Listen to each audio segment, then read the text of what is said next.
दोस्तों, हम अक्सर सुनते हैं कि डॉक्टर्स भगवान का रूप होते हैं, पर सोचिए यही भगवान अगर हैवान बन जाए तो आपको कैसा लगेगा। साल 1932 में एक एक्सपेरिमेंट के लिए अमेरिका के कुछ साइंटिस्ट और मेडिकल प्रैक्टिशनर्स ने पूरी की पूरी इंसानियत पर ही दाग लगा दिया था। हम बात कर रहे हैं the Tuskegee experiment of syphilis की। This is WNYC Radio, bringing you a special report. Today we delve into a dark chapter of American history, a story of medical betrayal that echoes through generations.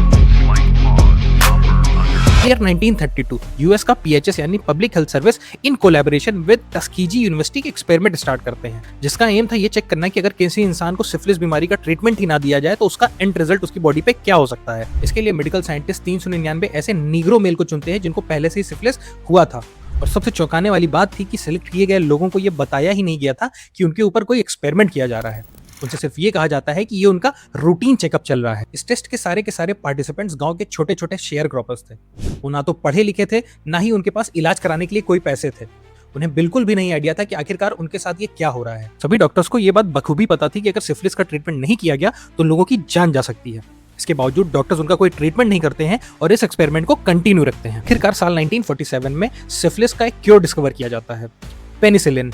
Medical scientist अपने experiment में इतने obsessed हो चुके थे कि इस cure के आ जाने के बाद भी उन नीग्रो मेल्स को इसका कोई भी डोसेज नहीं दिया जाता ताकि वो ठीक हो जाएं। साइंटिस्ट का मानना था कि अगर उनको ठीक कर दिया जाएगा तो इन्हें कभी भी सिफिलिस के एंड रिजल्ट का पता नहीं चलेगा। आखिरकार साल 1960 में जब पीएचएस के एक इन्वेस्टिगेटर पीटर बक्सटन को इस स्टडी के बारे में पता चलता है तो वो अपने सुपीरियर से इस अनएथिकल एक्सपेरिमेंट को रोकने की रिक्वेस्ट करते हैं, जिस पर उन्हें आंसर मिलता है कि ये एक्सपेरिमेंट तो उन लोगों की डेथ के बाद भी चलता रहेगा। उनकी बॉडी की ऑटोप्सी की जाएगी और उसका भी एक्सपेरिमेंट किया जाएगा, जिसे सुनकर के पीटर दंग रह जाते हैं। आखिरकार पीटर बक्सटन अपने रिपोर्टर दोस्त जॉन हेलर को इस एक्सपेरिमेंट की सारी इंफॉर्मेशन लीक कर देते हैं।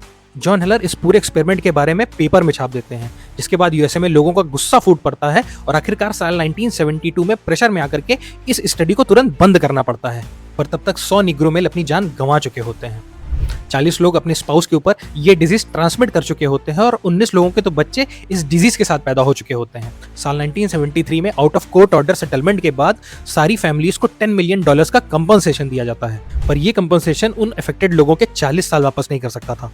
साल 1997 में यूएस के प्रेसिडेंट बिल क्लिंटन अपनी एक अपॉलॉजी भी इशू करते हैं। वो कहते हैं टस्कीजी एक्सपेरिमेंट में जो कुछ भी हुआ वो सरासर गलत था और मैं इसकी माफी मांगता हूं। टस्कीजी एक्सपेरिमेंट की कहानी तब खत्म हुई जब साल 2004 में इस स्टडी का लास्ट पार्टिसिपेंट मरा।